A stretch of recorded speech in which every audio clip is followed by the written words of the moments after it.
Мыңбаев Сәкен, Жалпыұлттық социал-демократиялық партиясының Маңғыстау облысы бойынша төрағасы.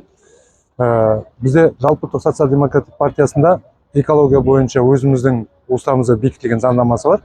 Бұл бойынша өзіміздің осы еліміздің, жеріміздің, өзіміздің бойымызда дарып сіңген адами қасиеттің ең бірінші бойындағы нәрсе елге, жерге дегенде көңіл бөлу.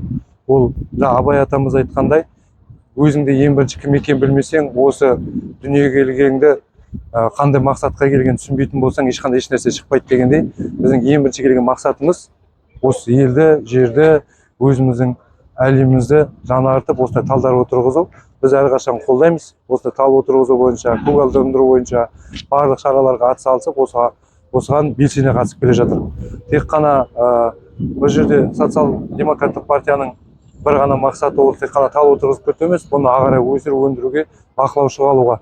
Сонымен қатар өзімен бірлесте осындай өзге де өңірдегі азаматтардың бәрі де қолдап жатыр деп ойлаймын. Тұрғындарға айтарымыз, ең бірінші тазалық, әрбір нәрсе өзінің тазалығынан басталады. Қай бір нәрсені өзіміз тазалайтын болсақ, таза ұстасақ, ары тазалығымен осылай болады. Тұрғындар да әрбір өзінің ауласына, өзінің әрбір шағын аудандағы өзінің домдарын, үйлердің айналасына тазалығымен бірге осындай 6-шы күн демалыс күні шығып, тал отырғызып, өздерінің еңбек салысып, өздері атсалысу керек деп ойлаймын. Біреуге біреу ешқашан жасап бермес, өз-өзіне адам жасамаса. Маңғыстауға көкжиелік айналдыру әбден мүмкін, 100%-ға болады. Ең бірінші оны айналдыру үшін манағы басынан бастап тазалық керек, одан кейін тал отырғызуға көңіл бөлу керек, және оны сындырып шақпау керек, және оны суарып тұру керек.